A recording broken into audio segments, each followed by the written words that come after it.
ये तो। अपने सिर के ठीक ऊपर जिनटाओ जायंट हैंड को देखकर जो डाओ का दिमाग सुन पड़ गया। वो हथेली अब लगभग ट्रांसपेरेंट हो चुकी थी। चू लिन के सेल्फ एक्सप्लोजन स्टंट से निपटने के लिए उसने पूरी तैयारी की थी। जिनटाओ जायंट हैंड का रंग बदलते ही जो डाओ ने अपना ट्रांसमिशन जेड पेंडेंट इस्तेमाल करने की ठान ली। ये ट्रांसमिशन जेड पेंडेंट एक एंशिएंट क्राफ्ट था जिसे बनाने का तरीका अब खो चुका था। इसी वजह से इनकी वैल्यू हर साल बढ़ती जा रही थी। आखिर एक बार इस्तेमाल करने पर ये हमेशा के लिए खत्म हो जाते थे। एल्डेस्ट प्रिंस को भी ये गलती से सिर्फ एक ही मिला था।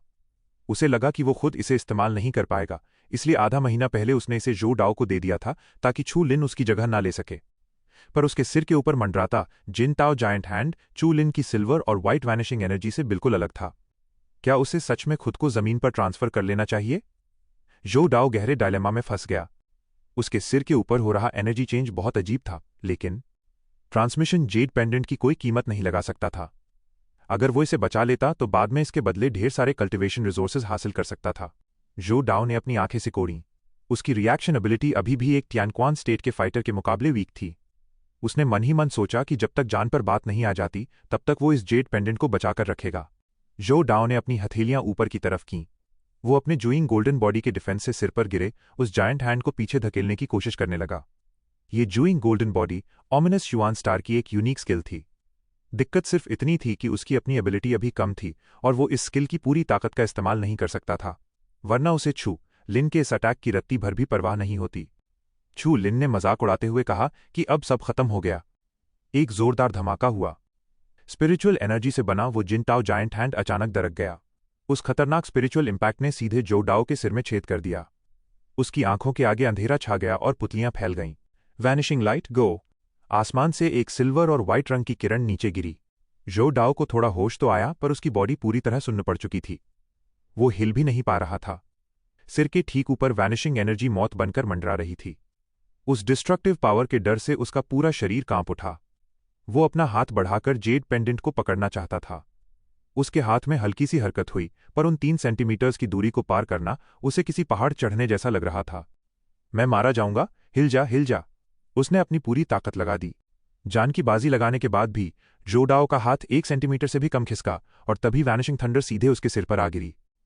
चू लिन, तुम मुझे नहीं मार सकते। एक और तेज धमाका गूंजा। जमीन से आसमान तक सिर्फ सिल्वर रोशनी फैल गई। जो डाओ की पूरी बॉडी और उसके आसपास की हर चीज उस वैनिशिंग पावर की चपेट में आकर हवा में गायब हो गई। वहां अब कुछ भी नहीं बचा था। जब वो सिल्वर रोशनी छंटी तो वहां जो डाओ का नामो निशान तक नहीं था। लाश या खून के छींटे तो दूर की बात थी, वहां राख का एक कण भी नहीं बचा था। सब कुछ पूरी तरह मिट चुका था। मैं तुम्हें नहीं मार सकता। हा, मैं भी देखना चाहता हूं कि ऑमिनस युआन स्टार मेरा क्या उखाड़ लेगा। छू लिन की आवाज एकदम फ्लैट थी। उसे जो डाओ की उस धमकी की रत्ती भर भी परवाह नहीं थी। पूरे स्क्वायर में हंगामा मच गया। हर कोई हैरान था कि चू लिन ने ऑमिनस युआन स्टार के तियानक्वान स्टेट वाले इतने स्ट्रांग आदमी को मार गिराया है। सबकी फटी की फटी आंखें उस गहरी गुफा की तरफ उठीं जहां अब जो डाओ का साया भी नजर नहीं आ रहा था। किसी को कुछ समझ नहीं आ रहा था। छू लिन ने सच में जो डाओ को मार डाला था। ये बात जितनी चौंकाने वाली थी उतनी ही सुकून देने वाली भी थी, लेकिन फिर भी लोगों के पैरों तले जमीन खिसक गई थी। जो डाओ सीधे एल्डेस्ट प्रिंस का खास आदमी था, और वो भी ऑमिनस युआन स्टार के एल्डेस्ट प्रिंस का। ऑमिनस युआन स्टार ने पहले भी काउंटलेस प्लैनेट्स पर हमला करके उन्हें अपना गुलाम बनाया था। एक बार कुछ लोगों ने ब्लडी कॉम्पिटिशन में ऑमिनस युआन स्टार की टीम को मार दिया था, जिसके बाद उस पूरे प्लैनेट ने खौफनाक बदला लिया था। उन हमलावरों का घर और उनकी पूरी जिंदगी हमेशा के लिए बर्बाद हो गई थी। चू लिन ने अब ऑमिनस युआन स्टार से सीधे दुश्मनी मोल ले ली थी। ये साफ था कि ब्लड स्टार अरीना में अब उसकी जिंदगी नरक बनने वाली है। फ्यूचर में यहां से निकलने के बाद भी उसे हमेशा दुबक कर जीना पड़ेगा ताकि दुश्मनों को उसके घर का पता न चल सके। क्या गजब की हिम्मत थी इस लड़के में। अगर छू लिन को पता होता कि ये लोग क्या सोच रहे हैं तो वो बस हंसकर टाल देता। उसने कभी मुश्किलों से हार नहीं मानी थी। किसी बड़ी फोर्स से दुश्मनी लेना उसके लिए कोई नई बात नहीं थी। रही बात उसके होम प्लैनेट पर दुश्मन के हमले की, तो उसे इसकी भी कोई फिक्र नहीं थी। जब खुद चू लिन को नहीं पता था कि ब्लू स्टार कहाँ है, तो भला वो लोग कैसे ढूंढ निकालते। ये क्या है? गुफा में एक हल्की सी रोशनी चमकी और तभी छू लिन का ध्यान उस तरफ गया। इधर आ। एक किताब उड़कर सीधे छू लिन के हाथों में आ गिरी। उसका कवर सच में अमेजिंग था। काफी तगड़ी चीज हाथ लगी है। छू लिन का दिल जोरों से धड़कने लगा। उसने उसे ध्यान से देखा। इससे ऑर्डिनरी अटैक्स सीधे लॉन्च किए जा सकते थे। अगर वो इसे अपने ग्रीन शैडो आर्मर के साथ इस्तेमाल करे तो वो पूरी दुनिया में किसी पर भी भारी पड़ सकता था। चू लिन ने जल्दी से उस किताब को खोला, पर अगले ही पल उसके चेहरे की मुस्कान गायब हो गई। उस किताब में कुछ गड़बड़ थी। अचानक एक तेज आवाज हुई। किताब के अंदर से धुएं का एक बादल बाहर निकला। चू लिन इसके लिए बिल्कुल तैयार नहीं था, और वो धुआं सीधे उससे जा टकराया। उसने जोर से खांसा। धुआं धीरे धीरे छटा और चू लिन ने अपने हाथ के पिछले हिस्से पर देखा। वहां एक डार्क रेड रंग का निशान छप गया था, जो एकदम किसी टैटू जैसा लग रहा था। चू लिन का चेहरा एकदम शांत था। उसने अपना ध्यान उस निशान के अंदर लगाया। ये तो ट्रैकिंग का तरीका था।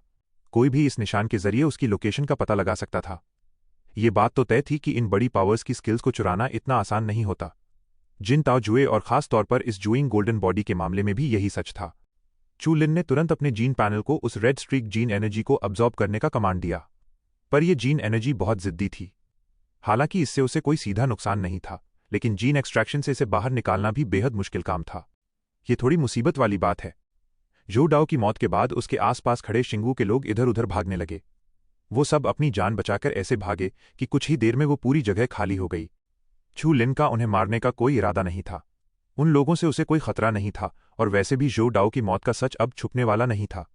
कुछ ही देर में ओमिनस स्वान स्टार के सारे लोग वहां से जा चुके थे। चू लिन की वजह से इस शहर का माहौल एक बार फिर पूरी तरह से बदल गया था। चू लिन, तुमने जो डाओ को मार डाला। ब्लैक फैल्कन को अब जाकर होश आया था। उसकी आंखें फटी रह गई थीं और वो बस बड़बड़ाए जा रहा था। ब्लैक फैल्कन को यह सब बहुत डरावना लग रहा था। टियानक्वन स्टेट के इस लेवल पर पहुंचने के बाद हर किसी को इन लोगों के इशारों पर नाचना पड़ता था। और आज इतने ताकतवर इंसान को उसके छोटे भाई ने मार गिराया था। अगर सामने बर्बादी का वो मंजर ना होता और वो सारे लोग वहां से भागते हुए नहीं दिखते, तो ब्लैक फैल्कन को पक्का लगता कि वो कोई सपना देख रहा है। जब एक बार दुश्मनी हो ही गई है तो फिर छोटी या बड़ी बातों की क्या टेंशन लेना। चू लिन ने हंसते हुए कहा, अगर मैं आज उसे जिंदा छोड़ भी देता तो वो एक ना एक दिन मुझे मारने जरूर आता, तो फिर मैं ही उसे पहले क्यों ना मार दूं। ब्लैक फैल्कन ने धीरे से सिर हिलाया। बात तो सच थी। अब तुम आगे क्या करने वाले हो? पर्पल मून ने हल्की सांस लेते हुए पूछा। उसकी चमकती पर्पल आंखों में उस वक्त चू लिन के लिए फिक्र और बहुत सारी एडमिरेशन साफ छलक रही थी। चू लिन ने अपना सिर हिलाया और मुस्कुराते हुए कहा, यह ब्लड स्टार अरीना बहुत बड़ा है, क्या मैं छुप नहीं सकता? बस जब मैं ये आयरन एंड स्टील सिटी छोड़कर जाऊं, तब तुम मेरे साथ मत रहना। चू लिन की चिल और बेखौफ बातें जितनी एडमिरेबल थीं, अंदर से लोगों को उतना ही डर भी लग रहा था। चू लिन ने अकेले ही सब कुछ अपने सिर पर ले लिया था, पर उसके दोस्त उसकी कोई मदद नहीं कर पाए। ब्लैक फैल्कन ने भरी आवाज में जवाब दिया, भाई चू लिन, आगे चलकर तुम्हारे लिए कोई भी काम हो तो बताना। मैं तुम्हारे लिए बिना सोचे आग और पानी में कूदने को भी तैयार हूं। उसके बाद ब्लैक फैल्कन वहां रुका नहीं। उसने अपना हाथ हिलाया और मुड़कर वहां से निकल गया। उन्हें सिटी ऑफ स्टील को जल्द से जल्द छोड़ना है था। पर्पल मून की खूबसूरत आंखें हल्की सी चमकी। आखिर में उसने एक लंबी सांस ली। वो मुड़ी और बच्चों के एक ग्रुप को लीड करते हुए ब्लैक फॉल्कन के पीछे निकल गई। ब्लैक फैल्कन ने पीछे देखा और हल्के से मुस्कुराते हुए बोला, आस पर क्रश है क्या? तो उसके पीछे क्यों नहीं जाती? पर्पल मून ने अपने होंठ हल्के से दबाए। उसके चेहरे पर थोड़ी उदासी छा गई। उसने हल्के टोन में कहा, प्यार, खूबसूरती और पोटेंशियल वाले मर्द किसे पसंद नहीं आते? बस इस तरह के आदमी को पाना आसान नहीं होता। ब्लैक फैल्कन ने अपना सिर हिलाया। वो देखने में बड़ा और स्ट्रांग जरूर लगता था, पर उस प्यार और रोमांस के बारे में सच में कुछ नहीं पता था। ऐसा नहीं था कि पर्पल मून यूज पा नहीं सकती थी। असली बात तो ये थी कि यहाँ का एनवायरनमेंट इतना डेंजरस था कि वो उसके पीछे जाना ही नहीं चाहती थी। ब्लैक फॉल्कन और पर्पल मून के जाने पर सबने गहरी सांस ली। सिटी ऑफ स्टील में लोगों की अच्छी खासी भीड़ थी और वहां का एनवायरनमेंट भी सेफ था। आराम करने के लिए ये एक बहुत बढ़िया जगह थी। पर उनके साथ जो कुछ हुआ था उसने ब्लैक फॉल्कन और बाकी लोगों को यहां से जाने पर मजबूर कर दिया। लू तियानली और टियन हाओक्योंग ने एक दूसरे को देखा और दिल ही दिल में बेबसी से सांस ली। जब उन्होंने छू लिन की तरफ देखा तो उसके चेहरे पर अभी भी वही मुस्कान थी।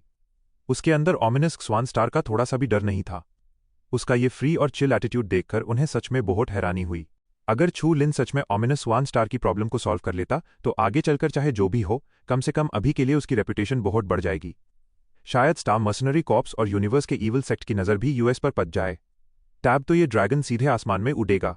भाई छू लिन, हम लोग सिटी ऑफ स्टील छोड़कर जा रहे हैं। ओमिनस स्वान स्टार की दुश्मनी झेलना स्टारफिश और अकारी स्टार की औकात के बाहर है।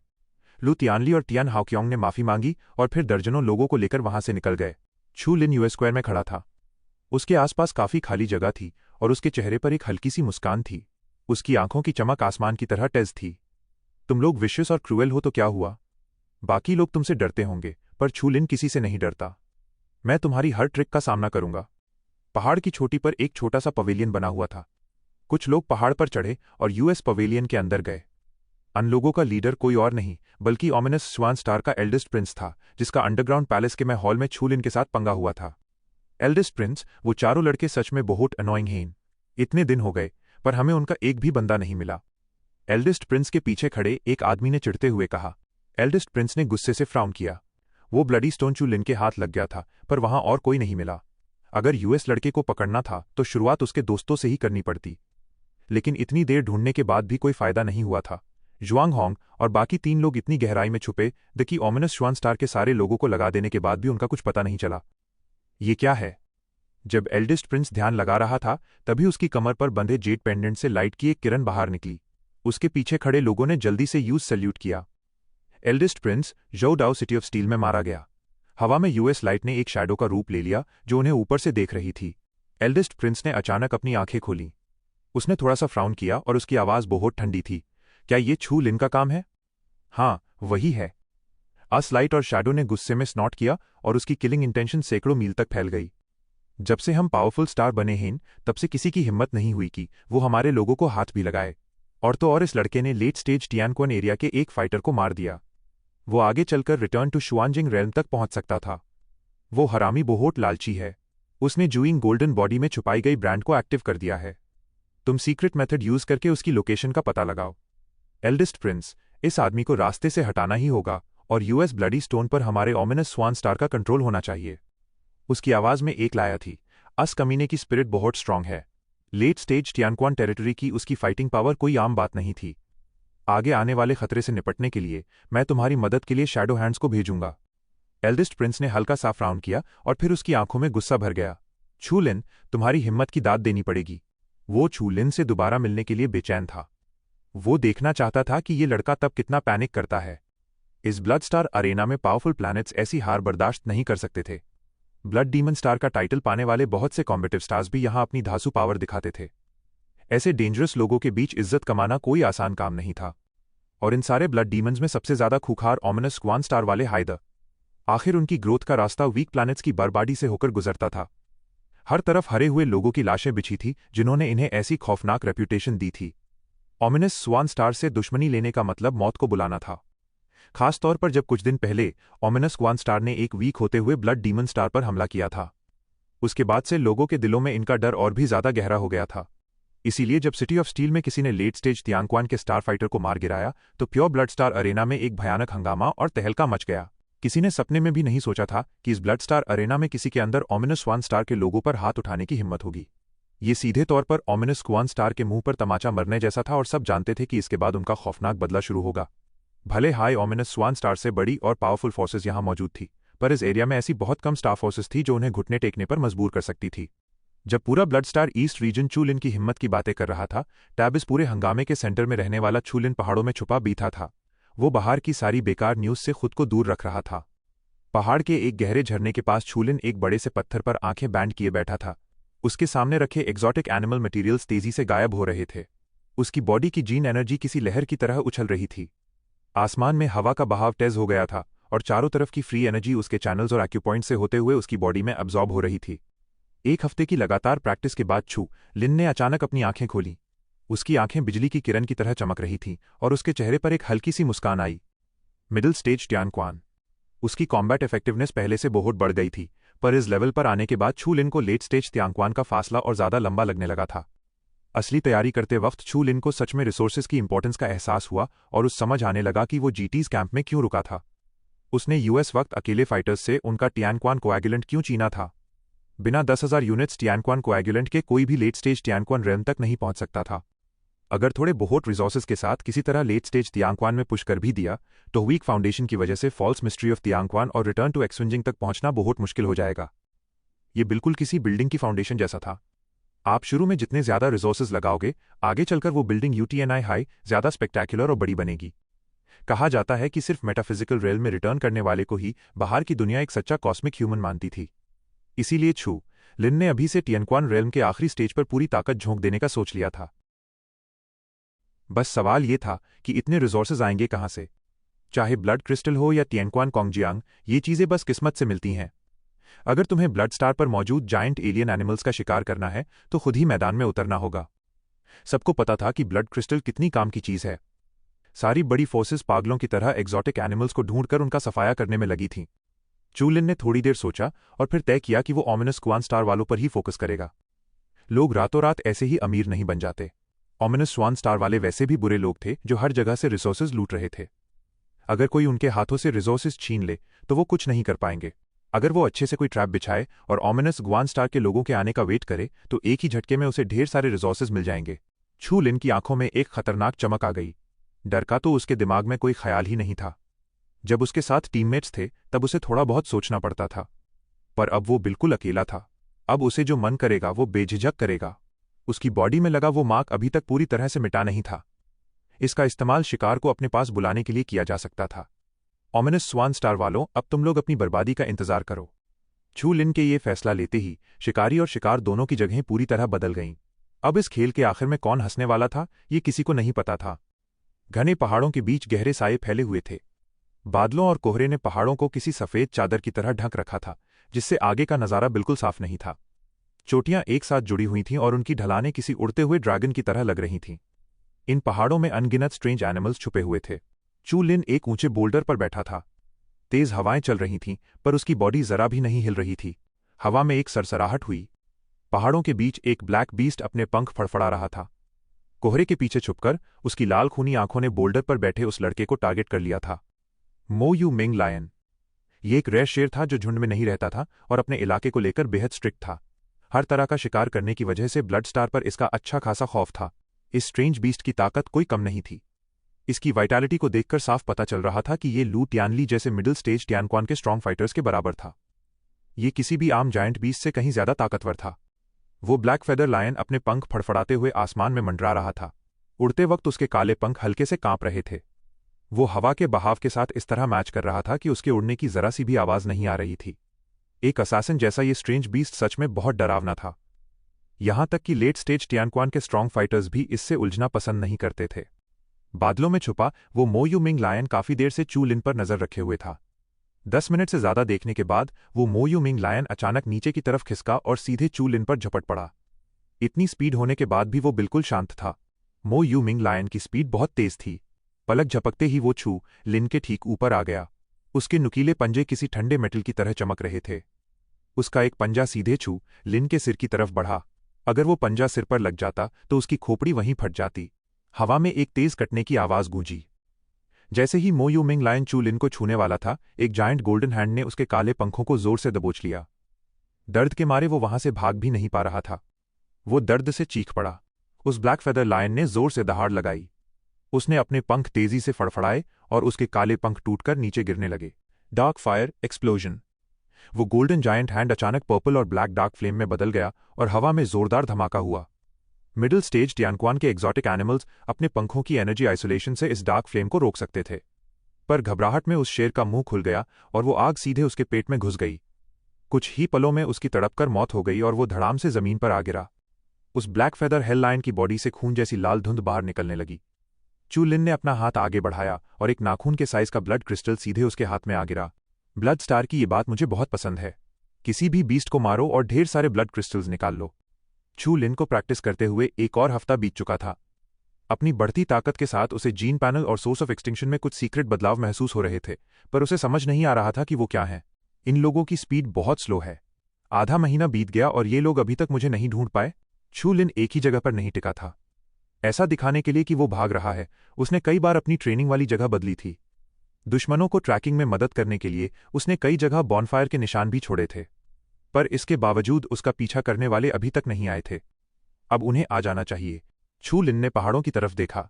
उसे इस लड़ाई का बेसब्री से इंतजार था। तुम लोग मुझे निराश मत करना। पहाड़ों में किसी जगह 10 से ज्यादा काले साये उड़ते हुए आगे बढ़ रहे थे। उन 10 की सांसों में एक भारी ताकत थी और उनका लीडर कोई और नहीं बल्कि ऑमिनस स्वान स्टार का एल्डेस्ट प्रिंस था। वो हरामी सच में बहुत तेज भागता है। वो एक आवारा कुत्ते की तरह रोज अपनी जगह बदल लेता है। एल्डेस्ट प्रिंस का चेहरा एकदम ठंडा था, पर उसमें हल्का सा गुस्सा साफ नजर आ रहा था। एल्डेस्ट प्रिंस ऑमिनस ग्वान स्टार की गद्दी का सबसे ताकतवर दावेदार नहीं था। बाकी सारे प्रिंसेस के बीच अपनी जगह बनाने के लिए उसे बाहर से पॉइंट्स बटोरने पड़ते थे, पर अंडरग्राउंड पैलेस और आयरन एंड स्टील सिटी में उसके सारे खास आदमी मारे जा चुके थे। इस वजह से उसके अंकल उससे बहुत खफा चल रहे थे। इसलिए छू लिन का शिकार करना अब उसके लिए हर हाल में जरूरी हो गया था। मुझे किसी और ही चीज की टेंशन हो रही है। वो लड़का पूरे रास्ते बड़े मजे से घूम रहा है। क्या तुम्हें नहीं लगता कि वो कोई चाल चल रहा है? एक लकड़ी की तरह दुबला पतला आदमी ब्लैक रोब पहनकर आगे आया। उसकी आंखें ट्रायंगल जैसी थीं और वो दिखने में किसी जंगली बत्तख जैसा लग रहा था। वो अंकल हुआंग का भेजा हुआ एक स्ट्रांग फाइटर शैडो हैंड था। एल्डेस्ट प्रिंस ने हल्का सा फ्राउन किया। उसके दिल में भी कुछ अजीब सी उलझन थी, पर फिर उसने सोचा कि वो ब्रांड ऑमिनस वन स्टार की रॉयल फैमिली की एक मास्टरपीस स्किल थी। इसके अलावा चू लिन के पास कोई स्ट्रांग सपोर्ट भी नहीं था, सिवाय उस छोटी लड़की के जो अभी अभी टियानक्वान में घुसी थी। ये सोचकर एल्डेस्ट प्रिंस का कॉन्फिडेंस फिर से लौट आया। तो फिर शैडो हैंड ने अचानक एक डरावनी स्माइल दी। हवा के एक झोंके से उसके कपड़े उड़ गए। उसके ब्लैक रोब के नीचे की स्किन पर काले स्केल्स बने हुए थे और उन स्केल्स पर नुकीले कांटे निकले हुए थे। किसी भूत जैसे इस रूप को देखकर एल्डेस्ट प्रिंस बेवजह अंदर तक कांप उठा। कोई इसे चाहे कितनी बार भी देख ले, इसकी आदत डालना नामुमकिन था। मुझे उसकी महक आ रही है। शैडो हैंड ने अचानक अपने ब्लैक रोब का हुड हटाया और किसी सांप की तरह हवा सूंघते हुए बोला, उसकी महक यहीं से आ रही है। हवा में एक तेज आवाज गूंजी। 10 काले साए तेजी से बाहर निकले और छू लिन का पीछा करने लगे। आसमान में तेज धूप खिली हुई थी और पहाड़ों पर गहरे साए पड़े थे। उन 10 में से एक साया आसमान से उतरा और वैली के दोनों तरफ आ गिरा। उस वैली के बीच में पड़े एक बड़े से पत्थर पर एक लड़का घुटनों के बल बैठा हुआ था। अब और नहीं भागोगे क्या? एल्डेस्ट प्रिंस ने एक खौफनाक स्माइल दी और चू लिन की तरफ देखा। उसकी आंखों में जान से मारने का पक्का इरादा था। उसने अपने सारे शक और उलझने पीछे छोड़ दी थीं। वो बस छू लिन को मारकर उसके खून से अपने अंकल का बदला लेना चाहता था। पर उसकी बात सुनकर छू लिन आराम से खड़ा हुआ और उसने अंगड़ाई ली। उसकी आंखों में कोई घबराहट नहीं थी। वहां सिर्फ एक लंबे इंतजार के बाद वाली खुशी झलक रही थी। आधा महीने से ज्यादा इंतजार करने के बाद तुम लोग आखिरकार आ ही गए। अगर तुम अब भी नहीं आते तो मैं खुद तुमसे मिलने आने वाला था। छू लिन की बातें सुनकर वहां खड़े उन 10 से ज्यादा काले सायों की आंखें खौफ से सिकुड़ गईं। हवा का एक झोंका गुजरा और हरे भरे जंगल में लहरें सी उठने लगीं। ऊपर देखने पर यह नजारा बहुत शानदार लग रहा था। वो 10 लोग एकदम शांत थे। एल्डेस्ट प्रिंस चू लिन को ऐसे देख रहा था जैसे कोई बिल्ली किसी चूहे से खेल रही हो। वाह, उम्र छोटी है पर इसके शौक बहुत बड़े हैं। शैडो हैंड ने एक अजीब सी स्माइल दी। उसकी ट्रायंगल आंखों में एक ठंडी चमक थी। शायद इस लड़के को सच में ऐसा ही लगता था, पर कुएं के मेंढक को इतनी बड़ी बड़ी बातें करते देख उसे बस हंसी आ रही थी। क्या 10 दिनों से ज्यादा भागते रहने की वजह से इसका दिमाग खराब हो गया है? चू लिन की नजरें उन 10 लोगों पर घूमी और फिर उसने हल्का सा फ्राउन किया। उसकी नजरें उस ब्लैक रोब्ड पतले आदमी पर जाकर टिक गईं। उस ब्लैक रोब्ड आदमी से उसे सबसे अजीब फीलिंग आ रही थी। उसकी अजीब सांसों को महसूस करके ऐसा लग रहा था मानो वो कोई इंसान नहीं बल्कि लेट स्टेज टियानक्वान का कोई स्ट्रेंज एनिमल हो। नहीं, वो तो नॉर्मल टियानक्वान फाइटर्स से भी ज्यादा पावरफुल लग रहा था। ऑमिनस ज़्वान स्टार की फाउंडेशन सच में काफी गहरी थी। उनका कोई भी ग्रुप लेट स्टेज टियानक्वान का होता था, पर इन सबसे छू लिन जरा भी घबराया नहीं। एल्डेस्ट प्रिंस ने मजाक उड़ाते हुए कहा, चू लिन, मैंने बहुत पहले ही कहा था कि इंसान को अपनी औकात पता होनी चाहिए। तुम्हारी आज की इस हरकत से तो यही लगता है कि तुम्हें मरने की बहुत जल्दी है। ब्लडी स्टोन मेरे हवाले कर दो। शैडो हैंड की आवाज भी उसके शरीर की तरह एकदम रूखी थी और उसमें साफ तौर पर मारने का इरादा झलक रहा था। हमारे ऑमिनस क्वान स्टार से पंगा लेकर कोई भी इस दुनिया में जिंदा नहीं बच सकता। चुपचाप अपनी चीजें हमें दे दो, मैं तुम्हें एक आसान मौत दूंगा। पर चू लिन ने इसकी बात का कोई जवाब नहीं दिया और उल्टा सवाल किया, तुम लोग अपने साथ कितने टियानक्वान कोएगुलेंट और ब्लड क्रिस्टल्स लेकर आए हो?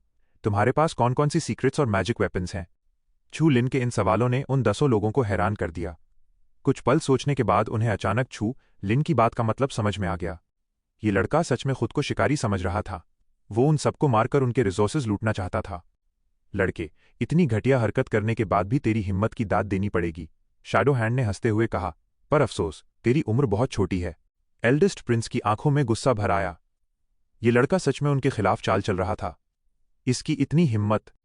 खैर छोड़ो, तुम्हारे पास जितने भी रिसोर्सेज हों, एक बार मैंने तुम सबको मार दिया तो वो सब मेरे ही हो जाएंगे, छू लिन ने बड़े आराम से कहा। उस पतले आदमी ने कोई ताना मारा और एल्डेस्ट प्रिंस का गुस्सा फूट पड़ा। मिस्टर शैडो हैंड, काम तमाम कर दो इसका। एल्डेस्ट प्रिंस खुद सबसे पहले आगे बढ़ा। वायलेंट जीन एनर्जी ने हवा में एक भंवर सा बना दिया और उसका शरीर किसी भूत की तरह तैरते हुए अचानक चू लिन के सिर के पीछे आ पहुंचा। White 1000 hands. एक जोरदार धमाका हुआ, पर एल्डेस्ट प्रिंस का यह अटैक चू लिन तक नहीं पहुंच पाया। जैसे ही वो थंडर और फायर वाला हाथ नीचे गिरा, चू लिन के सिर के ऊपर एक गोल्डन हथेली आ गई जिसने उस व्हाइट हैंड प्रिंट को रोक लिया। 1000 हैंड्स ब्रोकन। उस गोल्डन हथेली पर अनगिनत पाम प्रिंट्स गिरे और जिनटाओ जायंट हैंड की जीन एनर्जी धीरे धीरे बिखरने लगी। जाहिर है कि ये ऑमिनस क्वान स्टार का कोई रॉयल सीक्रेट कलेक्शन नहीं था। जैसे ही जिनटाओ जायंट हैंड धुएं में बदलकर बिखरने लगा, उस धुएं के बीच से एक इलेक्ट्रिक स्पार्क निकली। एल्डेस्ट प्रिंस के पाम प्रिंट को निशाना बनाने के बजाय उसने सारी रुकावटों को पार किया और एक अजीब से एंगल से सीधे एल्डेस्ट प्रिंस की आंख पर जा लगी। उस इलेक्ट्रिक स्पार्क की स्पीड इतनी तेज थी कि एल्डेस्ट प्रिंस के पसीने छूट गए। गड़बड़ है। अचानक ओरिजिनल धर्मा बॉडी एक्टिवेट हो गई। वो इलेक्ट्रिक स्पार्क एल्डेस्ट प्रिंस की पलकों से जा टकराई और उसकी ओरिजिनल धर्मा बॉडी टूट गई। ये ट्वाइलाइट गॉड थंडर था, स्पिरिचुअल पावर और वैनिशिंग पावर का एक मिक्स, और इसी वजह से वो इलेक्ट्रिक स्पार्क हवा में ऐसे मुड़ पाई थी। अगर मुझे पता होता तो मैं इसमें और पावर लगाता, चू लिन ने मुस्कुराते हुए सोचा। एल्डेस्ट प्रिंस की ओरिजिनल धर्मा बॉडी दिखने में काफी खतरनाक लगती थी, पर साफ था कि उसने इसकी ठीक से प्रैक्टिस नहीं की थी। Coagulation gun. चू लिन ने अपना हाथ उठाया और उसके हाथ में एक लंबी ट्रांसपेरेंट स्पीयर आ गई। उसने उसे एल्डेस्ट प्रिंस की तरफ फेंक दिया और उसकी मदद के लिए एक और जिनटाओ जायंट हैंड भी छोड़ दिया। ये मेंटल पावर उसे अंडरग्राउंड पैलेस के उस डॉक्टर ऑफ मेडिसिन से मिली थी। जब से उसने उसकी मेमोरी को अब्जॉर्ब किया था, तब से चू लिन ने ऐसे कई काम के मूव सीख लिए थे। हालांकि जब भी चू लिन उस अंडरग्राउंड पैलेस के मास्टर की मेमोरी को रिव्यू करने जाता, सोर्स ऑफ एक्सटिंक्शन में हल्की सी हलचल होने लगती, जैसे वहां कोई बहुत बड़ा मौका छिपा हो। हवा में एक तेज दहाड़ गूंजी। वो स्पिरिट स्पीयर और जिनटाओ जायंट हैंड एक के बाद एक फट पड़े। एल्डेस्ट प्रिंस, जिसकी ओरिजिनल धर्मा बॉडी पहले ही टूट चुकी थी, उसने तुरंत अपनी जूइंग गोल्डन बॉडी एक्टिवेट कर ली। उसकी आंखों के नीचे उसकी गोल्डन बॉडी तेज रोशनी से चमक रही थी। उस गोल्डन बॉडी से किसी भारी घंटी के टकराने जैसी तेज आवाजें आ रही थीं। जूइंग गोल्डन बॉडी बहुत ज्यादा जीन एनर्जी कंज्यूम करती थी। टिएनक्वान लेवल के होने के बावजूद एल्डेस्ट प्रिंस को इसे खोलने के कुछ ही सेकंड्स बाद बंद करना पड़ता था। फिर भी उसके अंदर जमा सारी जीन एनर्जी पल भर में खाली हो गई। लड़के, तू सच में कमाल है। शैडो हैंड अचानक हवा में एक परछाई की तरह उछला। Withered whip. शैडो हैंड का वो ब्लैक रोब पलक झपकते ही फटकर आग में बदल गया। राख के उड़ते ही धूप में एक ऐसा आदमी सामने आया जिसका पूरा शरीर हरे और भूरे रंग के स्केल से ढका हुआ था। ये कोई इंसान नहीं, बल्कि एक एनाकोंडा था। एक जोरदार आवाज हुई। शैडो हैंड का वो विप लेग सीधा जिनटाओ जायंट हैंड पर जा लगा। वो जायंट हथेली उसे एक पल के लिए भी नहीं रोक पाई। वो बीच से फट गई और उसमें से एक ग्रे फ्लेम जलने लगी, जिसके बाद वो सूखकर हवा में गिर गई। कितनी अजीब फ्लेम है। नहीं, ये फ्लेम नहीं है। चू लिन के सेंसेस ने एक अजीब सी जीन एनर्जी को महसूस किया, जो ज्यादातर चीजों को सुखाकर खत्म कर सकती थी। जब ये किसी चीज को छूती थी तो एक खास तरह का पार्टिकल रिफ्लेक्ट होता था। हवा में इसका एक्शन एकदम फ्लेम जैसा लग रहा था, पर इसके काम करने का तरीका डार्क फ्लेम और वैनिशिंग पावर से बिल्कुल अलग था। हालांकि वहां का नॉलेज सिस्टम थोड़ा बैकवर्ड था, पर कभी कभी उसमें कुछ मैजिकल मटीरियल्स और फिनोमेना रिकॉर्ड हो जाते थे। इस तरह की फ्लेम अर्थली पाइथन नाम के एक क्रीचर से निकलती है, और शैडो हैंड ने मेडिकल तरीकों से जिस लाइफ को कॉपी किया था, वो असल में यही अर्थली पाइथन था। कोई हैरानी की बात नहीं थी कि उसने खुद को ऐसे भयानक रूप में बदल लिया था। ताकत पाने के लिए इंसान सच में किसी भी हद तक जा सकता है। सोचते हुए डॉक्टर ऑफ मेडिसिन की अनगिनत नॉलेज उसके दिमाग में गूंजने लगी, और सोर्स ऑफ एक्सटिंक्शन भी तेजी से रिएक्ट करते हुए डेटा को एनालाइज करने लगा। Gene panel popup information window. Source of extinction is analysing the structure of strange life in progress. Understanding special talents 14%। ये सारी बातें सोचने में भले ही बहुत लंबी लगें, पर असलियत में ये सब पलक झपकते ही हो गया।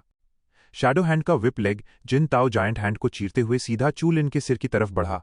शैडो हैंड को पूरा कॉन्फिडेंस था कि अगर उसका निशाना सही लगा तो उसकी विदरिंग पावर चू लिन को तड़पा तड़पाकर मौत के घाट उतार देगी। एक बार चू लिन मर जाए तो ब्लडी स्टोन और उसके सारे सीक्रेट्स हासिल करना कौन सा मुश्किल काम था। शैडो हैंड मन ही मन जोर से हंसने लगा। इस लड़के को शिकार को फंसाने का बहुत शौक है ना, पर अब देखते हैं कि असली शिकार कौन बनता है और शिकारी कौन। मर जा। शैडो हैंड ने पूरी ताकत से किक मारी। उसके पैरों से ग्रे एनर्जी चमक रही थी। चू लिन ने अपना हाथ आगे बढ़ाया और शैडो हैंड के उस विप लेग को जोर से पकड़ लिया। उसकी हथेली में एक सिल्वर और व्हाइट रंग की रोशनी चमक रही थी। Gene panel information window.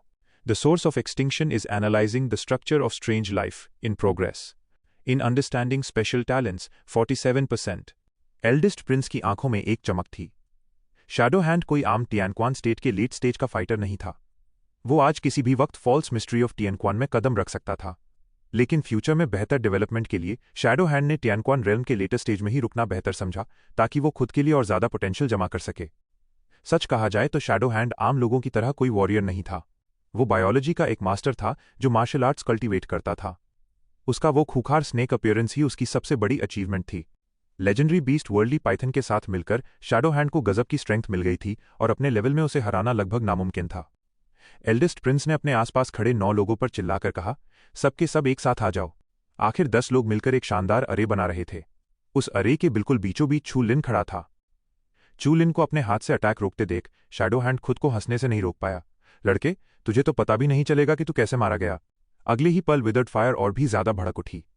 वो एक ही झटके में चू लिन को कुचलकर मार डालना चाहता था। शैडो हैंड की हंसी धीरे धीरे गायब हो गई। चू लिन ने शैडो हैंड की किक को अपने हाथों में जकड़ लिया था। सिल्वर फ्लेम और ग्रे रंग की विदरिंग पावर एक दूसरे से टकरा रही थीं और दोनों में से कोई भी पीछे हटने को तैयार नहीं था। दोनों फ्लेम्स एक दूसरे के ऊपर हावी होने की कोशिश कर रही थीं, एक दूसरे के कोर पर वार कर रही थीं और पागलों की तरह आपस में उलझ गई थीं। ये कैसे हो सकता है? शैडो हैंड का दिल एक पल के लिए कांप उठा। सामने वाले की ये सिल्वर फ्लेम आखिर क्या चीज थी? वो उसकी विदरिंग पावर को कैसे दबा सकती थी? ये विदरिंग पावर उसकी पूरी जिंदगी की रिसर्च का नतीजा थी। इसी चीज के लिए तो उसने अपना ह्यूमन बॉडी छोड़ दिया था और आधा इंसान आधा सांप वाला मॉन्स्टर बन गया था। विदरिंग पावर सीधे शैडो हैंड की वाइटैलिटी से आती थी। विदरिंग फोर्स के लगातार इस्तेमाल होने की वजह से शैडो हैंड के माथे से पसीने की बूंदें टपकने लगीं। उसका शरीर हल्का हल्का कांप रहा था। उसे महसूस होने लगा था कि अब उसका शरीर और ज्यादा देर तक टिक नहीं पाएगा। कितने अफसोस की बात है, चू लिन का हाथ अभी भी सामने वाले को मजबूती से पकड़े हुए था। उसे पता था कि वो सिर्फ वैनिशिंग पावर का इस्तेमाल करके ही इस आदमी को जिंदा चूसकर मार सकता है। वैनिशिंग पावर असल में शैडो हैंड की विदरिंग पावर से कहीं ज्यादा बेहतर थी, लेकिन चू लिन का पावर रिजर्व उतना ज्यादा नहीं था। चू लिन ने अपने हाथ ढीले किए और शैडो हैंड को दूर फेंक दिया। शैडो हैंड लड़खड़ाता हुआ जमीन पर गिरा। उसके चेहरे पर साफ घबराहट दिख रही थी। शैडो हैंड के चेहरे पर थोड़ा डर था, फिर उसने हल्की सी त्योरियां चढ़ाईं और जोर जोर से हंसने लगा। तुम्हारा नाम चू लिन है ना? तुम्हारी सिल्वर फ्लेम सच में बहुत मिस्टीरियस है, लेकिन अगर मेरा अंदाजा सही है तो तुम शायद अब इसे दोबारा इस्तेमाल नहीं कर पाओगे। चू लिन ने कंधे उचकाए और कोई जवाब नहीं दिया। शैडो हैंड का चेहरा अब और भी ज्यादा खूंखार लग रहा था। लड़के, तेरे पास जरूर कोई बड़े सीक्रेट्स हैं। एक बार मैं तुझे मार दूं, फिर तेरा सब कुछ मेरा हो जाएगा। शैडो हैंड ने अपने दिमाग में पहले ही प्लान बना लिया था कि वो चू लिन की बॉडी के साथ क्या करेगा। उसका सारा सामान लूटने के बाद वो चू लिन की बॉडी को अपनी लैब में ले जाएगा और उस पर अच्छे से स्टडी करेगा। वो उसकी बॉडी के सारे सीक्रेट्स बाहर निकालकर ही दम लेगा और आखिर में वो सिल्वर फ्लेम को अपना खुद का टैलेंट बना लेगा। उस वक्त इस पूरे यूनिवर्स में ऐसी कोई जगह नहीं होगी जहां वो जा न सके। शैडो हैंड की उन खौफनाक आंखों को देखकर एल्डेस्ट प्रिंस अंदर तक कांप गया। शैडो हैंड के मन में रॉयल फैमिली के लिए कोई इज्जत नहीं थी। यहां तक कि खुद उसके पिता और एम्परर भी उसे ऑर्डर देने की हिम्मत नहीं करते थे। जब भी ये शैडो हैंड किसी पर ऐसी लालची नजरें डालता था तो उस इंसान का अंजाम कभी अच्छा नहीं होता था। वर्ल्डली पाइथन के साथ भी बिल्कुल ऐसा ही हुआ था। शैडो हैंड उस पाइथन को अपने साथ लैबोरेटरी के अंदर ले गया था, लेकिन जब वो बाहर निकला तो वो एक ह्यूमन स्नेक मॉन्स्टर में बदल चुका था।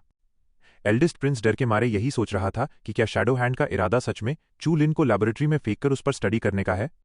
चू लिन हल्का सा हंसा और बोला, अपनी बॉडी को ऐसे मर्जी से बदल तो लिया, पर मुझे लगता है कि इसमें कई सारे फ्लॉज भी होंगे। Gene panel information window. The source of extinction is analyzing the structure of strange life in progress. In understanding special talents, 82%. Source of extinction जैसे जैसे उस लाइफ स्ट्रक्चर को और गहराई से एनालाइज कर रहा था, शैडो हैंड के अंदर उतने ही ज्यादा स्ट्रक्चरल फ्लॉज सामने आते जा रहे थे। उसकी वो स्ट्रॉन्ग विदरिंग एबिलिटी खौफनाक जरूर थी, लेकिन ये पावर उसे बिना किसी कीमत चुकाए नहीं मिली थी। एनालिसिस से पता चला कि शैडो हैंड की इस बॉडी में कम से कम 6 फेटल कमियां थीं। ह्यूमन बॉडी और वर्ल्डली पाइथन की बॉडी के आपस में जुड़ने से ये 6 डिफेक्ट्स आ गए थे, जिसने उसकी बॉडी की डिफेक्ट वैल्यू को लगभग दोगुना कर दिया था। यहां तक कि ओरिजिनल धारमा भी उन जगहों को कवर नहीं कर सकता था। शैडो हैंड की पुतलियां अचानक सिकुड़ गईं। चू लिन बिल्कुल सही कह रहा था। जैसे कि उसने जो वो खूंखार स्टील मास्क पहना हुआ था वो उसकी छाती तक खिंचा हुआ था। असल में उसका मुंह और गर्दन बहुत ही ज्यादा वल्नरेबल थे। इसके अलावा आधा इंसान और आधा सांप बनने के बाद से बहुत सारे मार्शल आर्ट सीक्रेट्स उसके ऊपर काम करना बंद कर चुके थे, जैसे कि ओमिनस ख्वान स्टार की वो मशहूर बॉडी प्रोटेक्शन स्किल जू यिंगजिन शेन। एक समय पर वो जू यिंगजिन शेन का मास्टर हुआ करता था, लेकिन अब वो चाहे जितनी भी कोशिश कर ले, अपनी बॉडी को उस गोल्डन बॉडी से कवर नहीं कर सकता था। ये बिल्कुल वैसा ही था जैसे इंसानों की कोई पूंछ नहीं होती। वो चाहे जितनी भी कोशिश कर लें, अपनी कमर को कितना भी हिला लें, पर वो कभी एक असली पूंछ बाहर नहीं निकाल सकते। अगर मेरे अंदर कोई डिफेक्ट है भी तो तुम जैसा मामूली स्टूडेंट मेरा कुछ नहीं उखाड़ सकता। शैडो हैंड गुस्से से फुफकारा। उसकी आंखों में एक खतरनाक चमक थी। प्रिंस, इसे अपने अरे से मार डालो। शैडो हैंड ने चू लिन की तरफ इशारा करते हुए जोर से कहा। जमीन और पहाड़ हिलने लगे। उन 10 लोगों के अंदर से जबरदस्त जेनेटिक एनर्जी बाहर निकलने लगी। इसके तुरंत बाद उन 10 की जीन एनर्जी को खींचकर उसे हेवन एंड अर्थ एनर्जी और जमीन के अंदर मौजूद अर्थ वेन्स की गर्मी के साथ मिला दिया गया। अब चू लिन के बिल्कुल ऊपर एक तेज रोशनी चमक रही थी। अगले ही पल चू लिन के सिर के ऊपर से एक भारी लाइट कॉलम नीचे गिरा। ऐसा लग रहा था मानो ये लाइट पिलर आसमान और जमीन सब कुछ तबाह कर देगा। जो भी चीज इससे टकराएगी वो टुकड़ों में बट जाएगी। बेवकूफ! शैडो हैंड जोर से हंसा। क्या तुझे समझ नहीं आया कि हम सिर्फ वक्त बर्बाद कर रहे थे? चू लिन भी मुस्कुराया और उसने अपने जीन पैनल की तरफ देखा। तुम लोग सिर्फ वक्त बर्बाद कर रहे थे, तो क्या मैं नहीं कर रहा था? Gene panel information window. The source of extinction is analysing the structure of strange life in progress in understanding special talents 96%। ये लगभग तैयार था। चू लिन बहुत ज्यादा क्यूरियस था। इस स्ट्रेंज लाइफ स्ट्रक्चर के एनालिसिस से वो आखिर किस तरह का टैलेंट सीख पाएगा। खैर, अभी के लिए उसे सबसे पहले इस लाइट बीम की प्रॉब्लम को सॉल्व करना था, और वैसे भी ये लाइट बीम बिल्कुल सही वक्त पर आई थी। Energy siphon. चू लिन ने जैसे ही अपना हाथ उठाया, उसके सिर के ऊपर एक भंवर तैरने लगा। उस भंवर का सेंटर हवा से गिरते हुए उस लाइट कॉलम की तरफ था और उसने उसे बड़ी आसानी से निगलना शुरू कर दिया। हवा में एक तेज गूंज पैदा हुई। प्रिंस और बाकी लोग जिस धमाके की उम्मीद कर रहे थे, वो हुआ ही नहीं। चू लिन ने पता नहीं कौन सा तरीका इस्तेमाल किया था, पर उसने उस लाइट कॉलम को पूरी तरह से ब्लॉक कर दिया था। ये नामुमकिन था। वो लोग इतने स्ट्रांग थे कि उन्होंने इसी अरे का इस्तेमाल करके टियानक्वान के फॉल्स शुआनशुआन पर घात लगाकर हमला किया था और उन्हें इतनी बुरी तरह पीटा था कि वो अधमरे हो गए थे। ये ऑमिनस सिवान स्टार की रॉयल फैमिली की सबसे खास सीक्रेट स्किल्स में से एक थी। ये तो बिल्कुल एक जैसा था। शैडो हैंड की आंखें फटी की फटी रह गईं। एक साइंटिफिक रिसर्च वर्कर होने के नाते उसने तुरंत पहचान लिया कि इस सिल्वर व्हाइट फ्लेम का ओरिजिन बिल्कुल उस ग्रे भंवर के जैसा ही था, बस उसका एक्सटर्नल स्ट्रक्चर बदल गया था। वैनिशिंग पावर के इकट्ठा होने के साथ साथ चू लिन का मोमेंटम तेजी से बढ़ता जा रहा था। शैडो हैंड हैरान भी था और खुश भी। चू लिन के पास इतने सारे तरीके देखकर वो चौंक गया था। खासकर एक वेल इन्फॉर्म्ड मेडिकल मास्टर होने के नाते ये उसके लिए काफी हैरानी की बात थी। खुश वो इस बात से था कि चू लिन की किस्मत सच में बहुत अच्छी थी। अगर वो मेडिकल तरीकों से चू लिन की एबिलिटी हासिल कर ले तो उसकी स्ट्रेंथ को बढ़ने से कोई नहीं रोक पाएगा। खासकर शैडो हैंड को पता था कि उसकी डिफेंस एबिलिटी बहुत कमजोर है। अगर उसने इस भंवर को कंट्रोल करना सीख लिया तो लॉन्ग रेंज एनर्जी बॉम्बार्डमेंट के खिलाफ उसका डिफेंस कहीं ज्यादा मजबूत हो जाएगा। एल्डेस्ट प्रिंस का दिल घबराहट से बैठने लगा था। रोशनी की वो तेज चमक सीधे आसमान को चीर रही थी, जिसने उस चमकते हुए सूरज की रोशनी को भी फीका कर दिया था। तबाही मचाने वाले उस लाइट कॉलम के नीचे चू लिन एक भंवर पकड़े खड़ा था। वो लाइट कॉलम कमजोर पड़ता जा रहा था, लेकिन चू लिन अभी भी बिल्कुल सुरक्षित था। क्या वो सच में हमारे अरे बॉम्बार्डमेंट को निगल सकता है? प्रिंस की आंखें फटी की फटी रह गईं। वो बिना पलक झपकाए उस बीम ऑफ लाइट के नीचे घूर रहा था। चू लिन का भंवर कमजोर पड़ता जा रहा था। अपनी स्ट्रेंथ बढ़ने के साथ साथ अब वो एक ही बार में काफी तगड़े अटैक्स को रोक सकता था। फिर भी ये लाइट कॉलम सच में बहुत खतरनाक था। ऑमिनस शुआन स्टार की रॉयल सीक्रेट स्किल होने के नाते ये वाकई दमदार था। Gene panel popup message. Congratulations to the host for 40,000 points of killing power. This energy siphon has reached the upper limit. Please increase the upper limit level by raising the realm. 40,000 points की vanishing power. चू लिन का दिल खुशी से झूम उठा। इतनी सारी पावर ऑफ एक्सटिंक्शन उसके लिए काफी समय तक चलने वाली थी। कवर। वैनिशिंग फोर्स ने उसकी बॉडी पर एक स्किन फिल्म बना ली। लाइट कॉलम की बची हुई एनर्जी सीधे उस वैनिशिंग फोर्स से टकरा रही थी। 40,000 पॉइंट्स की वो वैल्यू हर सेकंड 1,000 की स्पीड से तेजी से गिर रही थी। वो पिलर ऑफ लाइट धीरे धीरे बुझ गया। उस हल्की पड़ती रोशनी के साथ एल्डेस्ट प्रिंस भी लड़खड़ाते हुए खड़ा था। क्या चू लिन ने सच में वो अटैक झेल लिया था? ऐसा कैसे हो सकता है? क्या चू लिन बहुत ज्यादा स्ट्रांग है, या फिर वो लोग ही बहुत कमजोर हैं? एल्डेस्ट प्रिंस के इस शक ने काले कपड़े पहने उन 9 सोल्जर्स को और भी ज्यादा डरा दिया। अगर प्रिंस और शैडो हैंड यहां मौजूद ना होते तो वे अपनी जान बचाकर कब के भाग चुके होते। यही मौका है। शैडो हैंड की तिकोनी सांप जैसी आंखों में चमक आ गई। इस बार वो चू लिन को मारकर ही दम लेगा। फिर सब कुछ उसका हो जाएगा। Shadow snake does not kill the hand. Shadow hand ने अचानक अपनी सबसे खास सीक्रेट स्किल का इस्तेमाल कर दिया। उसकी स्पीड किसी भूत की तरह थी और उसका हाथ बिल्कुल एक सांप जैसा लग रहा था। उसने तेजी से चू लिन की छाती पर वार किया। सांप बहुत तेज होते हैं। उसका हाथ हवा में इतनी स्पीड से वाइब्रेट कर रहा था कि उसकी परछाई तक नहीं दिख रही थी। अगले ही पल उसका हाथ चू लिन के बिल्कुल सामने था। The golden body of the absolute shadow. चू लिन पहले से ही गोस्ट टच के जरिए शैडो हैंड की हर हरकत पर नजर रखे हुए था, तो भला वो उसके हमले का शिकार कैसे हो सकता था? खट।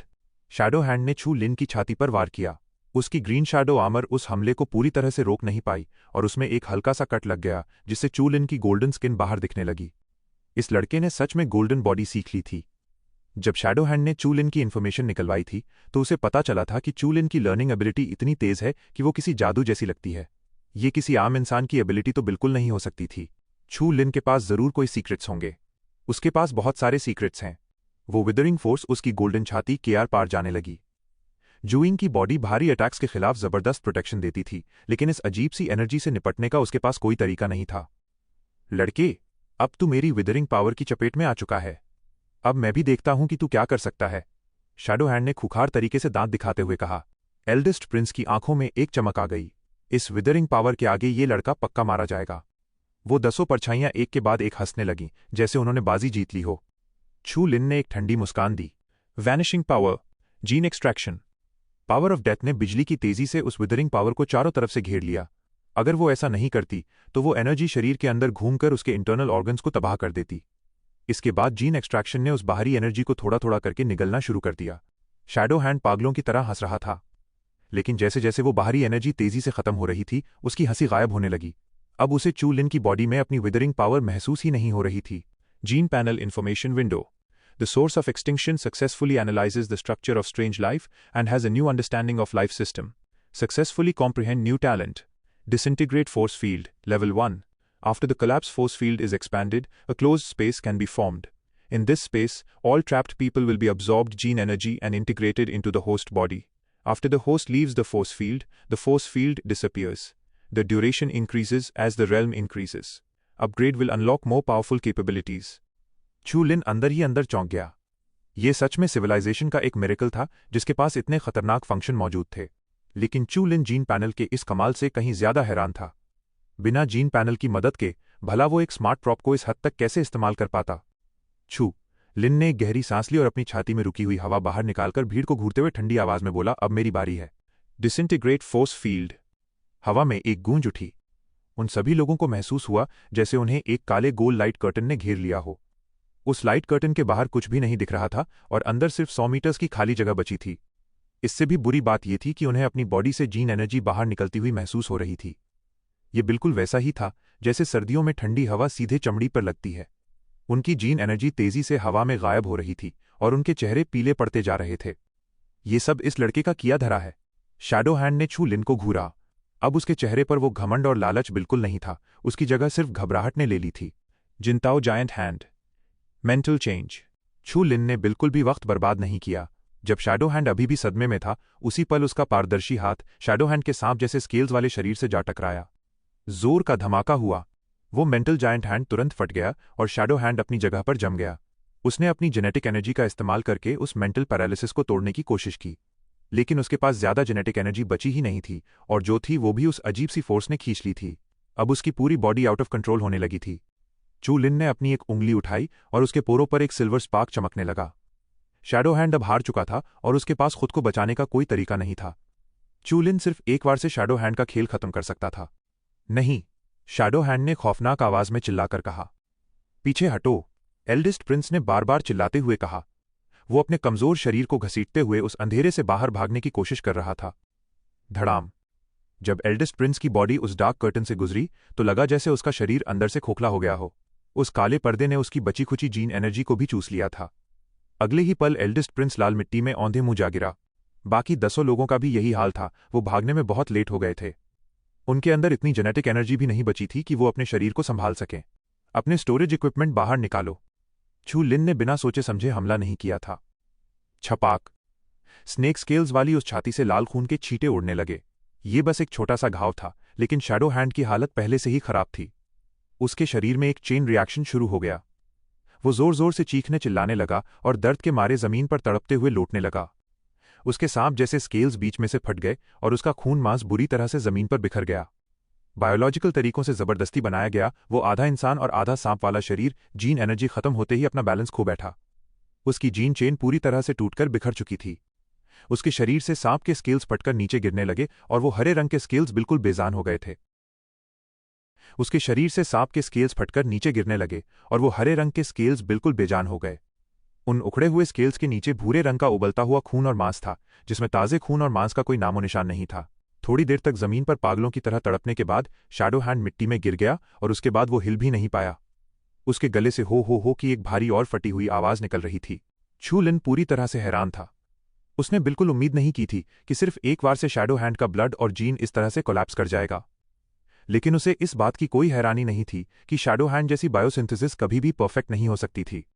शैडो हैंड हमेशा अपनी बीमार बॉडी को दबाने के लिए जीन एनर्जी का इस्तेमाल करता था। एक बार जीन एनर्जी में गड़बड़ हुई तो ये बिल्कुल वैसा ही था जैसे किसी ऑक्सीजन ट्यूब वाले मरीज का ब्रीथिंग मास्क हट जाए और फिर तबाही मचना तो तय था। यही ताकत की कीमत थी। छू लिन चुप रहा और उसने अपना सिर हिलाया। पहले वो इस शैडो हैंड का इस्तेमाल करके ऑमिनस स्वान स्टार को ब्लैकमेल करना चाहता था, पर उसने ऐसा होने की उम्मीद नहीं की थी। लेकिन अच्छी बात यह थी कि एल्डेस्ट प्रिंस की कीमत भी कुछ कम नहीं होगी। मिट्टी में औंधे मुंह गिरे एल्डेस्ट प्रिंस को शैडो हैंड दिखाई नहीं दे रहा था, लेकिन अपने कानों में गूंज रही उसकी उन भयानक चीखों को सुनकर एल्डेस्ट प्रिंस बहुत कमजोर पड़ गया था और उसके दिमाग में एक अजीब सा खौफ छाने लगा था। क्या मुझे बंदी बना लिया गया है? चू लिन की शैडो हैंड को मारने की हिम्मत कैसे हुई? वो ऑमिनस स्वान स्टार का सबसे अनमोल खजाना था। चू लिन ने अपना सिर हिलाया और कहा, अपने स्टोरेज इक्विपमेंट मेरे हवाले कर दो। खट खट खट। उन 10 लोगों ने अपने शरीर पर मौजूद सारी चीजें नीचे फेंक दी।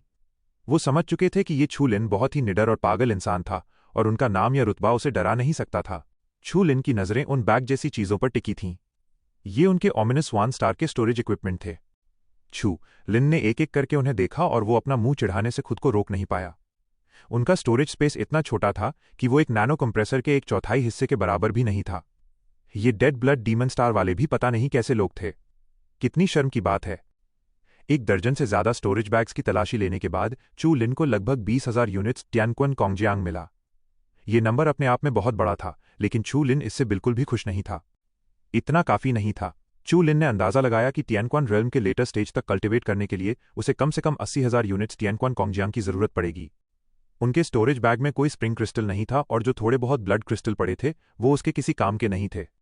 सारे रिसोर्सेज अपने पास रखने के बाद चू लिन ने एल्डेस्ट प्रिंस की तरफ देखा और पूछा, तुम्हें क्या लगता है ऑमिनस स्वान स्टार तुम्हें छुड़ाने के लिए कितने पैसे खर्च करेगा? एल्डेस्ट प्रिंस को जोर का झटका लगा। एक एल्डेस्ट प्रिंस होने के नाते उसे फिरौती देकर छुड़ाया जाएगा। अगर उसकी ये बात सिंह स्वान सिंह तक पहुंच गई तो उसकी इज्जत पूरी तरह से मिट्टी में मिल जाएगी। इसके बाद से वो सुप्रीम पोजीशन उसकी पहुंच से और भी ज्यादा दूर हो जाएगी। एल्डेस्ट प्रिंस तुरंत चुप हो गया। इस बात ने उसे अंदर तक हिलाकर रख दिया था। बोल, क्या मरने का इरादा है? चू लिन गुस्से से चिल्लाया। एल्डेस्ट प्रिंस डर से कांप उठा और उसे याद आया कि चू लिन सच में एक जंगली और पागल इंसान था। अगर उसने उसकी बात नहीं मानी तो चू लिन उसे वहीं पर जिंदा काट डालेगा। वो ऑमिनस स्वान स्टार का प्रिंस था। वो एक ऐसा प्रिंस था जो अपनी जिंदगी में कोई फ्यूचर ना होने के बावजूद अपनी दौलत के मजे लूट सकता था। उसने अभी तक अपनी पूरी जिंदगी नहीं जी थी और बहुत सी चीजें उसका इंतजार कर रही थीं। अगर उसे सुप्रीम पोजीशन ना भी मिले तब भी वो जिंदा रहकर मजे कर सकता है। मुझे नहीं लगता कि मेरे लिए इतने पैसे मांगना कोई मजाक की बात है। चू लिन ने मुंह खोला और एल्डेस्ट प्रिंस एक पल के लिए कांप गया। 1,00,000 टियानक्वन कोंगजियांग। ये महल में उसके 10 सालों का खर्च था। चू लिन तो सीधे उसकी जान मांग रहा था। चू लिन ने उसके जवाब का इंतजार नहीं किया। उसने सीधा मुस्कुराते हुए कहा, मुझे लगता है कि 1,00,000 देना बिल्कुल सही रहेगा। ऑमिनस स्वान स्टार तुम्हें छुड़ाने के लिए इतने पैसे तो खुशी खुशी दे ही देगा। आखिर उसके सामने बैठा ये आदमी न सिर्फ रॉयल फैमिली का एक प्रिंस था बल्कि टियानक्वन रेल्म के लेटर स्टेज का एक स्ट्रांग फाइटर भी था। फ्यूचर में मेटाफिजिकल रेल्म तक पहुंचने वाले ऐसे बीच को वो लोग इतनी आसानी से बर्बाद नहीं होने देंगे। चू लिन ने अपने होंठ चबाए। क्या उसने कुछ कम मांग लिया है? फिर चू लिन ने अपना सिर हिलाया। पहले इतना ही लेकर देखते हैं। अगर बात आगे बढ़ी तो हम इस प्रिंस में से सब कुछ निचोड़ने के लिए 7 बार और लड़ लेंगे। इसके बाद चू लिन को बहुत रिलैक्स महसूस हुआ। लूटपाट और ब्लैकमेल करना सच में बहुत मजेदार काम था। चू लिन ने डिसइंटीग्रेट फोर्स फील्ड को बंद किया और प्रिंस की पीठ पर अपना पैर रख दिया जिससे वो हिल भी नहीं पा रहा था। टियानक्वन रेल्म के अर्ली स्टेज वाले काले कपड़े पहने वो बाकी 9 लोग तेजी से रिकवर हुए और तुरंत उछलकर खड़े हो गए। छू लिन ने अपना हाथ हिलाकर कहा, तुम सब लोग यहां से दफा हो जाओ। जाकर ब्लड स्टार के स्टीवर्ड को मेरा मैसेज दे देना। अगर तुम लोग 1,00,000 टियानक्वन कोंगजियांग लेकर नहीं आए तो मैं इस एल्डेस्ट प्रिंस का सिर धड़ से अलग कर दूंगा। वो 9 काली परछाइयां हवा में उड़ी और पहाड़ों के किनारे की तरफ भागने लगीं। जिलिन सिटी के चारों तरफ पर्पल पेड़ उगते थे। ये पेड़ पूरे साल मिट्टी से खून के रंग का मटीरियल चूसते थे और ऊपर से नीचे तक ब्लड रेड रंग से ढके रहते थे। लेकिन उस लाल मटीरियल के इकट्ठा होने की वजह से इनके पत्ते और भी ज्यादा गहरे भूरे और पर्पल रंग के हो जाते थे। जिलिन सिटी का रुतबा बहुत बड़ा था क्योंकि यहां ऑमिनस स्वान स्टार की टीम का कब्जा था।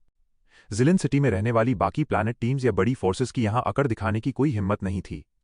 उन्हें यह मानना ही पड़ता था कि जिलिन सिटी का इकलौता मालिक सिर्फ ऑमिनस स्वान स्टार है। जिलिन सिटी, जहां बहुत स्ट्रिक्ट रूल्स थे, वहां आजकल बहुत हलचल मची हुई थी। हर जगह ये अफवाहें उड़ रही थीं कि चू लिन ने ऑमिनस स्वान स्टार के एक स्ट्रांग फाइटर जो डाओ को मार डाला है।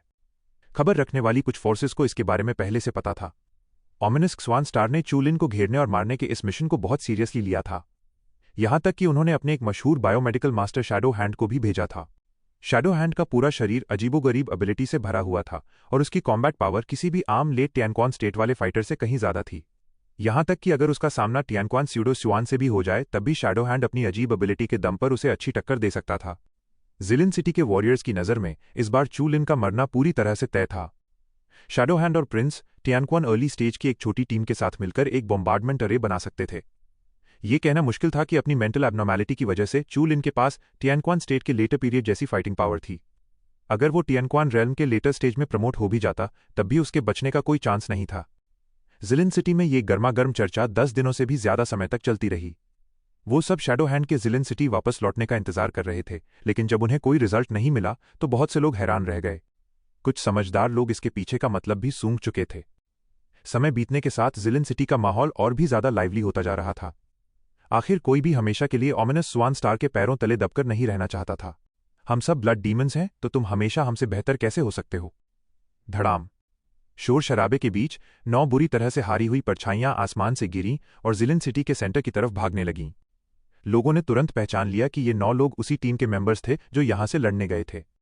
जब वो लोग यहां से निकले थे तो वो पूरी तरह से जोश और हिम्मत से भरे हुए थे और उन्हें अपनी जीत का पूरा भरोसा था। लेकिन अब 9 डरे हुए और हारे हुए सोल्जर्स वापस लौट कर आए थे। जिलिन सिटी की तरफ भागकर आती उन परछाइयों को देखकर पूरी जिलिन सिटी में एकदम सन्नाटा छा गया। जिलिन सिटी के सेंटर में एक बड़ा सा हॉल शान से खड़ा था। इसकी ऊंचाई 10 मीटर्स थी और इसके ऊपर खड़े होकर पूरी सिटी का नजारा देखा जा सकता था। इस बंजर प्लैनेट पर इंसानों के रहने लायक एक ढंग का घर मिलना भी बहुत मुश्किल था, तो एक लग्जूरियस पैलेस की बात तो भूल ही जाओ। ऑमिनस गुआन स्टार ने असल में इस जगह पर कब्जा कर रखा था और किसी की भी इसके खिलाफ शिकायत करने की हिम्मत नहीं थी। इस वक्त ऑमिनस गुआन स्टार के सारे स्ट्रॉन्ग फाइटर्स यहां इकट्ठा थे। उनकी आंखों में साफ डर दिख रहा था। वो सब हॉल के हेड की तरफ देख रहे थे जहां एक मिडिल एज्ड आदमी सफेद कपड़ों में बैठा था। उन काले कपड़ों वाले फाइटर्स के बीच उसके प्लेन व्हाइट कपड़े अलग ही चमक रहे थे। उसके आसपास की ठंडी हवा लोगों के रोंगटे खड़े कर रही थी। सबकी डरी हुई नजरों के बीच थ्रोन पर बैठे उस सफेद कपड़े वाले मिडिल एज्ड आदमी ने अपनी नजरें झुकाईं। उसने पैलेस के नीचे खड़े उन 9 लोगों को देखा और उसके चेहरे पर गुस्से का कोई नामोनिशान नहीं था। तो उस चू लिन का कहना है कि अगर हमने 1 लाख टियानक्वान कोंगजांग नहीं दिए तो वो एल्डेस्ट प्रिंस को मार डालेगा। वो सफेद कपड़े वाला मिडिल एज्ड आदमी गुस्सा होने के बजाय जोर से हंसा, लेकिन उसकी हंसी में कोई खुशी नहीं थी, सिर्फ एक जमा देने वाली ठंडक थी। जमीन पर घुटनों के बल बैठे वो 9 काले कपड़े वाले सोल्जर्स एक एक करके कांपने लगे। उनके माथे से पसीना बारिश की तरह टपक रहा था और उन्होंने डर के मारे हाँ में सिर हिला दिया। जोर का धमाका हुआ। हॉल के अंदर हवा का कोई नामोनिशान नहीं था। फिर भी हॉल के ऊपर से एक तेज हवा उठी और नीचे की तरफ तेजी से बही। टियानक्वान स्टेट के अर्ली स्टेज वाले वो 9 स्ट्रॉन्ग फाइटर्स उस तेज हवा के झोंके में उड़ गए और बुरी तरह जमीन पर जा गिरे। उनके मुंह से खून का फव्वारा फूट पड़ा। उन 9 लोगों ने अपने मुंह से खून थूका। जमीन पर गिरने के बाद उनकी हिलने तक की हिम्मत नहीं हुई और ना ही उन्होंने अपने कपड़ों पर लगा खून पोंछने की जुर्रत की। तुम 9 बिल्कुल कचरा हो। वो सफेद कपड़े वाला मिडिल एज्ड आदमी अपनी स्लीव्स झटकते हुए अपनी जगह से उठा। उसके चेहरे पर बिल्कुल भी गुस्सा नहीं था। वो एक ठंडी मुस्कान के साथ आराम से खड़ा हुआ और हॉल के बाहर जिलिन सिटी के वेस्ट की तरफ देखने लगा। 1 लाख टियानक्वान कोंगजियांग मैं तैयार रखूंगा। अब ये उस लड़के पर डिपेंड करता है कि क्या उसमें यहां आकर इन्हें ले जाने की हिम्मत है भी या नहीं। एल्डेस्ट प्रिंस और शैडो हैंड को चू लिन ने बुरी तरह हरा दिया था। भले ही ऑमिनस गुआन स्टार के लोगों ने इस खबर को दबाने की पूरी कोशिश की, लेकिन फिर भी ये खबर एक ही दिन में हर जगह फैल गई। पूरी जिलिन सिटी सन्न रह गई। हर कोई पूरी तरह से शॉक्ड था। ये सब किसी की भी उम्मीद से बिल्कुल बाहर था। लोगों की इमेजिनेशन चाहे जितनी भी कमाल की हो, उन्होंने ऐसे रिजल्ट की तो कभी उम्मीद नहीं की होगी। जब शैडो हैंड अपनी टीम को लेकर जिलिन सिटी से निकला था तो लगभग हर किसी को यही लगा था कि चू लिन पक्का मारा जाएगा। अगर चू लिन किसी तरह बचकर निकल भी गया तो भी उसे किसी की मदद लेनी पड़ेगी या फिर वो बुरी तरह घायल होकर ही वहां से भाग पाएगा। लेकिन इस बिल्कुल उल्टे रिजल्ट ने सबके दिलों की धड़कनें बढ़ा दी थीं। खासकर चू लिन का वो सीधा मुंह खोलकर 1 लाख टियानक्वान कोंगजियांग की फिरौती मांगना। जब ये खबर पूरी जिलिन सिटी में फैली तो अच्छी खासी रिसोर्सेज और डिटर्मिनेशन रखने वाले कुछ स्ट्रांग लोग भी सुन्न पड़ गए और उन्हें होश में आने में काफी लंबा वक्त लग गया। उस वक्त उनके चेहरों के उड़ते हुए रंग देखने लायक थे। ऐसा बिल्कुल नहीं था कि ऑमिनस गुआन स्टार को कभी हराया नहीं जा सकता था, लेकिन अपनी जबरदस्त स्ट्रेंथ के साथ वो लोग अपना गोल हासिल करने के लिए किसी भी हद तक जा सकते थे। वो कोई भी गंदा तरीका इस्तेमाल करने से पीछे नहीं हटते थे। इसलिए भले ही ऑमिनस गुआन स्टार बहुत घमंडी और हावी होने वाला था, पर कभी किसी ने उन्हें आग दिखाने की हिम्मत नहीं की थी। समय बीतने के साथ ऑमिनस गुआन स्टार का वो बुरा नाम और भी ज्यादा फेमस हो गया था। इसलिए जब बाकी फोर्सेज ने सुना कि किसी ने ऑमिनस गुआन स्टार को ही लूट लिया है तो वो पूरी तरह से हैरान रह गए। उस दिन के बाद से जिलिन सिटी का हर एक दिन बहुत लाइवली हो गया था। लोग ये जानने के लिए बहुत क्यूरियस थे कि जिस पागल इंसान ने ओमिनस शुआन स्टार से 1 लाख टियानक्वन कोंगजियांग की फिरौती मांगने की हिम्मत की है, क्या उसके पास सच में 3 सिर और 6 हाथ हैं। जिस वक्त जिलिन सिटी के लोग इस बात का बेसब्री से इंतजार कर रहे थे, चूलिन दूर पहाड़ों में एक शांत जगह ढूंढकर बैठा था।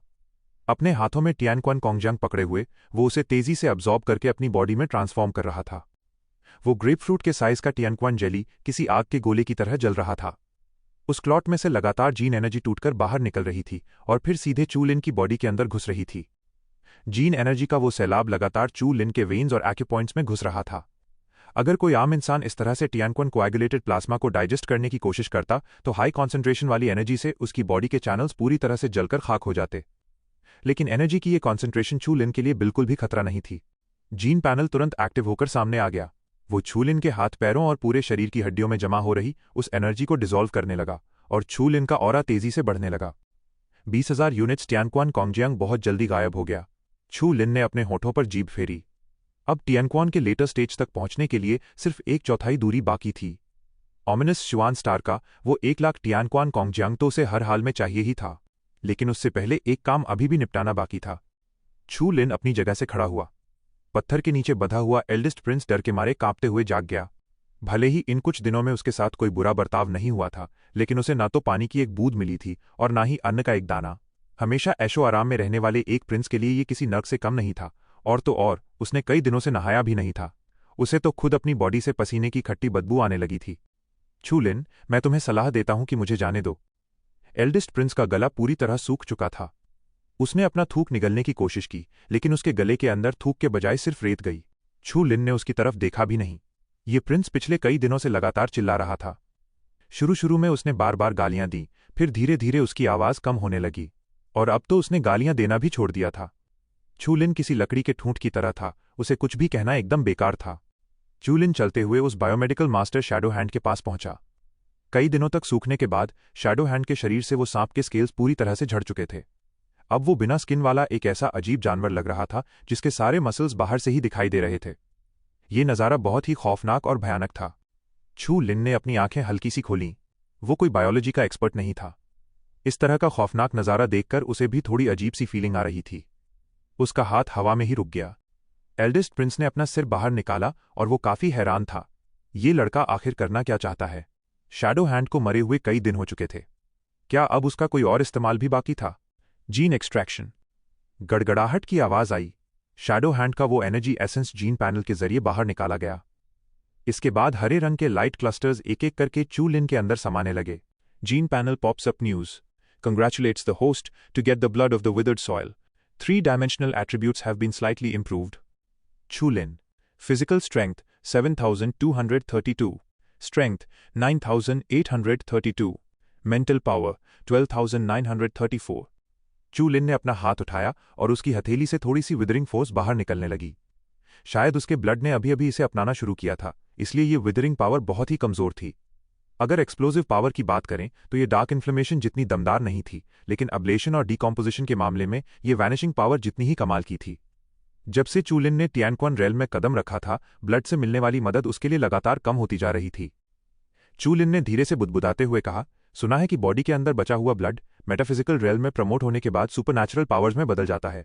मैं उस पल का बेसब्री से इंतजार कर रहा हूं। तुमने ये क्या किया है? ये पूरा नजारा देखकर एल्डेस्ट प्रिंस का पूरा शरीर कांपने लगा। चू लिन के हाथ हटाने के बाद वो डेड बॉडी बहुत ही जल्दी एक सूखे हुए कंकाल में बदल गई थी। उसके अंदर से ब्लड का सारा एसेंस पूरी तरह गायब हो चुका था। इस चीज ने एल्डेस्ट प्रिंस को अंदर तक डरा कर रख दिया।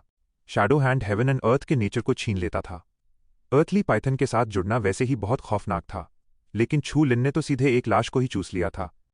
इस बात ने प्रिंस को यह सोचने पर मजबूर कर दिया कि क्या ये कोई मैजिक स्किल थी, कोई इंटरस्टेलर मेडिसिन थी, या फिर कोई इनेट एबिलिटी थी।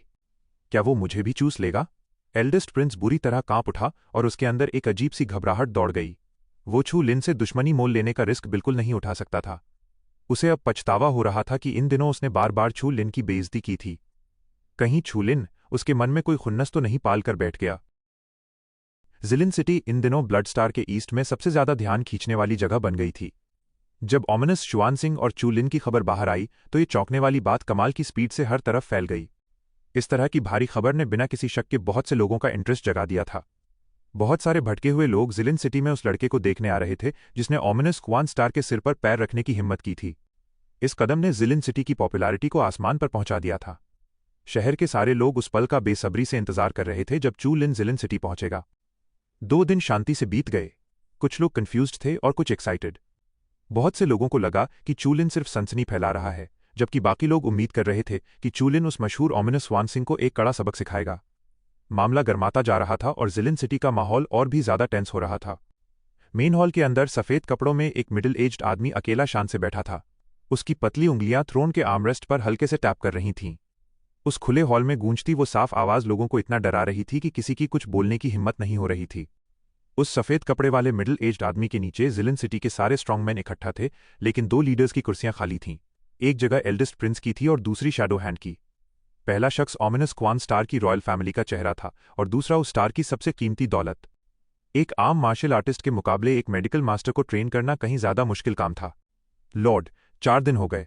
वो चू लिन अभी तक नहीं आया। क्या वो हमारे साथ खेल खेल रहा है? उस ठहरे हुए माहौल में फियर्स वन स्टार का एक स्ट्रांग फाइटर धीरे से बोला। हाफ, वो लड़का बहुत निडर है। उसने पक्का एल्डेस्ट प्रिंस और शैडो हैंड को पकड़ने के लिए कोई साजिश रची होगी। उसकी ये हरकत सच में हमें भड़काने वाली है। हमें छू लिन को कड़ी सजा देनी ही होगी। तभी एक और आदमी चिल्लाकर बोला। जिलिन सिटी में छू लिन के चर्चे जोरों पर थे, जिसने उसे बेचैन कर दिया था, इसलिए उसने ऐसा कहा। काले कपड़े पहने एक मिडिल एज्ड आदमी ने थोड़ा सोचा और बड़ी सावधानी से कहा, भले ही शैडो हैंड के अंदर वर्ल्डली पाइथन के साथ जुड़ने की वजह से कुछ डिफेक्ट्स आ गए हों, लेकिन टियानक्वान स्टेट के लेटर पीरियड में कोई उसका सामना नहीं कर सकता। प्रिंस और फॉर्मेशन टीम की मदद होने के बावजूद चू लिन जीत गया। मुझे डर है कि इस लड़के के पास पक्का कोई बहुत बड़ा सीक्रेट है। कुछ लोगों को गहराई से यकीन था कि इस आदमी की बात बिल्कुल सच है, जबकि बाकी लोग सच में इसका मजाक उड़ा रहे थे।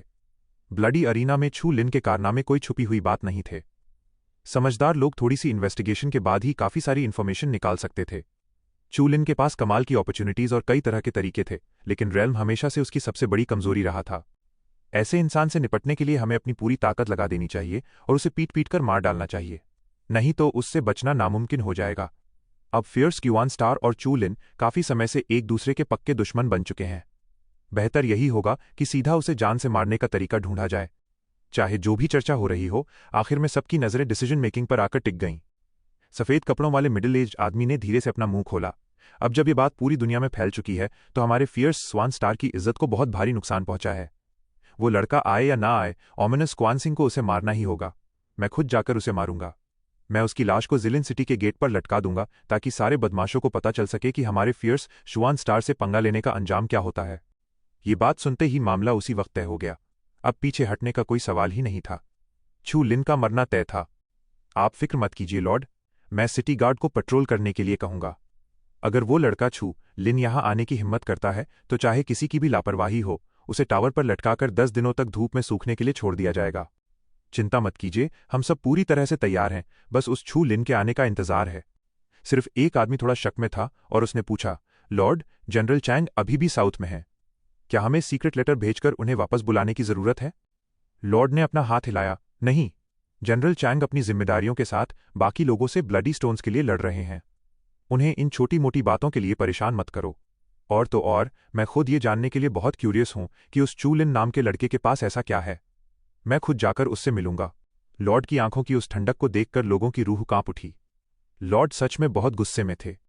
प्रिंस ने अपना हाथ हिलाया और वो उठकर जाने ही वाला था। तभी उसने अपना सिर उठाया और हॉल के बाहर देखा। उसकी पुतलियां अचानक सिकुड़ गईं। हा, ये लड़का आखिर आ ही गया। कितना बड़ा डरपोक है। पूरा हॉल चौंक गया और सब मुड़कर हॉल के बाहर देखने लगे। क्या वो लड़का सच में आ गया था? यहां तो उसके लिए एक बहुत बड़ा जाल बिछा हुआ था। फियर्स स्वान सिंह किंग के इस बात को समझने के कुछ ही देर बाद पूरी जिलिन सिटी में भी तहलका मच गया। जिलिन सिटी में स्ट्रांग लोगों की कोई कमी नहीं थी। हर कोई वेस्ट की तरफ से एक ऑरा को अपने करीब आते हुए महसूस कर सकता था। जिलिन सिटी में हवा का एक तेज झोंका आया और कई परछाइयां सिटी वॉल से शहर के वेस्ट की तरफ उड़ चलीं। वहां एक काली परछाई बड़ी तेजी से करीब आ रही थी। ये छू लिन है, उसने सच में यहां आने की हिम्मत की। ये लड़का सच में बहुत एहसान फरामोश है। इस तरह की हरकत से उसकी इज्जत आसमान छू सकती है, लेकिन इसके मजे लेने के लिए उसका जिंदा रहना भी तो जरूरी है। ओह, पूरी दुनिया इस बात से भड़की हुई है, खासकर प्रिंस, जो फॉल्स मिस्ट्री ऑफ टियानक्वान में कदम रखने वाले एक बेहद स्ट्रांग फाइटर थे। क्या उस लड़के को सच में लगता है कि उसने टियानक्वान स्टेट के लेटर पीरियड वाले कुछ लोगों को हरा दिया है तो वो पूरी दुनिया में इनविंसिबल बन गया है? ख्याली पुलाव पका रहा है। पूरे शहर के लोगों के दिलों में दबा हुआ वो सारा गुस्सा और उबलते हुए ख्याल अचानक से बाहर आ गए और सिटी वॉल पर किसी शोर की लहर की तरह गूंजने लगे। ज्यादातर लोग मजे लेने के मूड में थे। वो सिटी वॉल से दूर आसमान में बड़े होते उस काले धब्बे को देख रहे थे और इंतजार कर रहे थे कि कब ऑमिनस स्वान स्टार उस चैलेंजर की लाश को वापस शहर के गेट पर लटकाएगा। वहां कुछ ऐसे लोग भी थे जिन्हें इसमें काफी मजा आ रहा था। उन्हें लगता था कि छू लिन की खुद की स्ट्रेंथ भी कोई कम नहीं होगी। अगर वो अकेला आकर इतना बड़ा खतरा मोल ले रहा है तो उन्हें फिक्र होनी चाहिए। आज पक्का एक बढ़िया तमाशा देखने को मिलेगा। लेकिन जिलिन सिटी में रहते हुए उन्हें किंग श्यानसिंह के खूंखार रवैये का अच्छे से अंदाजा था। जिलिन सिटी के सबसे घमंडी प्रिंस का सामना करते हुए यहां तक कि खुद को स्ट्रांग समझने वाले बहुत से वॉरियर्स भी इस बात की गारंटी नहीं दे सकते थे कि वो लॉर्ड के सामने जिंदा वापस लौट पाएंगे। और वो चू लिन, वो तो अभी तक टियानक्वान रेल्म के लेटर पीरियड तक भी नहीं पहुंचा था। इन सारी चर्चाओं और शक के बीच लोगों की आंखों की चमक और भी ज्यादा तेज होती जा रही थी। दूर से आती वो परछाई धीरे धीरे और साफ होती गई और आखिर में एक हैंडसम से नौजवान के रूप में दिखाई देने लगी। उसके चेहरे पर एक जंगलीपन था, उसके कपड़े हवा में उड़ रहे थे और उसका अंदाज पूरी तरह से कॉन्फिडेंट लग रहा था। उस नौजवान के हाथ में एक रस्सी थी और उस रस्सी के दूसरे सिरे पर बदहवास सा दिखने वाला एल्डेस्ट प्रिंस बंधा हुआ था। चू लिन ने भीड़ से भरी उस सिटी वॉल और शहर के सेंटर में बने उस हॉल की तरफ देखा। चू लिन ने हल्की सी हंसी छोड़ी और उबलती हुई जीन एनर्जी के साथ जोर से बोला, फियर्स श्वांगसिंग, अपने आदमी को लेने यहां आओ। चू लिन की आवाज खत्म होते ही पूरा हॉल जानलेवा इरादों से भर गया और पूरे आसमान में एक जबरदस्त जीन एनर्जी छा गई। अगले ही पल सिटी वॉल पर एक सफेद कपड़े और खुले बालों वाला इंसान बिजली की तेजी से प्रकट हुआ और उसकी ठंडी नजरें सीधा चू लिन पर टिकी थीं। ये तो ऑमिनस श्वान स्टार के लॉर्ड हैं। शोर के बीच भीड़ ने जिलिन सिटी के इस टेम्पररी ओनर को तुरंत पहचान लिया और फिर सब चू लिन का मजाक उड़ाने लगे। तुम चू लिन हो? तुम्हारी मेरे सामने आने की हिम्मत कैसे हुई? लॉर्ड के हाथ पीछे की तरफ बंधे थे, लेकिन उनकी नजरें छू लिन को किसी तेज तलवार की तरह चुभ रही थीं। उनकी आवाज पूरे माहौल में एकदम ठंडी और सपाट गूंजी। लॉर्ड ने चू लिन के हाथ में पकड़े एल्डेस्ट प्रिंस की तरफ देखा भी नहीं।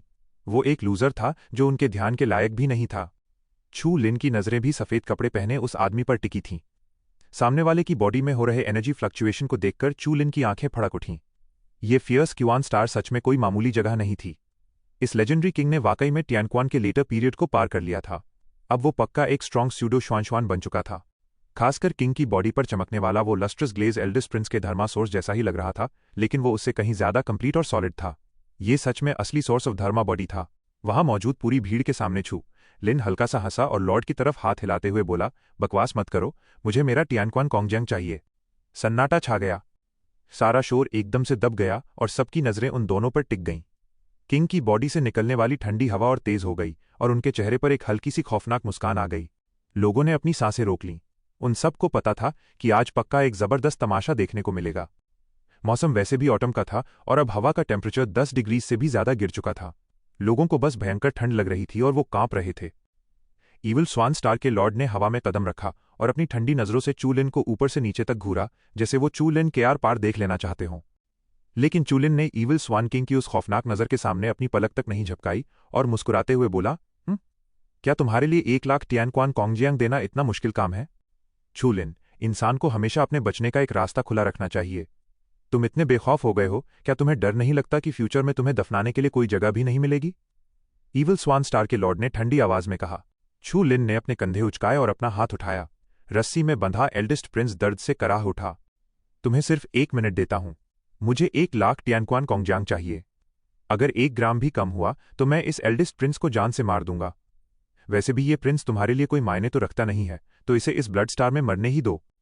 चू लिन के शब्द बहुत सीधे और दमदार थे, लेकिन जिसने भी उन्हें सुना उसके होश उड़ गए। चू लिन ने फियर्स स्वान स्टार के वॉरियर्स को मार डाला था और अब वो सीधा उनके प्रिंस की जान लेना चाहता था। आखिर वो फियर्स स्वान स्टार का एक रॉयल बेटा था। जिलिन सिटी की पूरी बाहरी दीवार पर एकदम सन्नाटा पसरा था। सबके माथे पर पसीना आ गया था, लेकिन उनकी आंखों की चमक और भी तेज हो गई थी। जिलिन सिटी में आकर भी क्या कोई सच में इतना काम रह सकता था? फियर्स क्वान स्टार के लॉर्ड की नजरें एक पल के लिए एल्डेस्ट प्रिंस पर पड़ीं। उनके लिए मरा हुआ शैडो हैंड इस एल्डेस्ट प्रिंस से कहीं ज्यादा जरूरी था। चू लिन, मुझे तरस आता है कि तुम भी एक टैलेंट हो। अगर तुम एल्डेस्ट प्रिंस को छोड़ दो तो मैं तुम्हें ऑमिनस ग्जुआन स्टार का फर्स्ट गेस्ट सेक्रेटरी बना दूंगा और तुम्हें एक आर्मी लीड करने वाले जनरल की तरह ट्रीटमेंट मिलेगी। चू लिन ने उसे एकदम ठंडी नजरों से देखा और एक हल्की मुस्कान के साथ उसकी आवाज और भी ज्यादा बेपरवाह हो गई। टाइम खत्म हो रहा है, क्या तुमने अभी तक डिसाइड नहीं किया? लगता है तुम्हें सच में अपने प्रिंस की कोई परवाह नहीं है। छू लिन ने अपना वो बड़ा सा सुनहरा हाथ उठाया। उसकी आवाज खत्म होते ही वो गोल्डन हैंड अचानक से ट्रांसपेरेंट व्हाइट हो गया और उसमें स्पिरिचुअल एनर्जी की एक जबरदस्त लहर दौड़ने लगी। चू लिन का ये अटैक देखते ही उसकी आंखों में एक पागलपन भरा जानलेवा इरादा चमक उठा।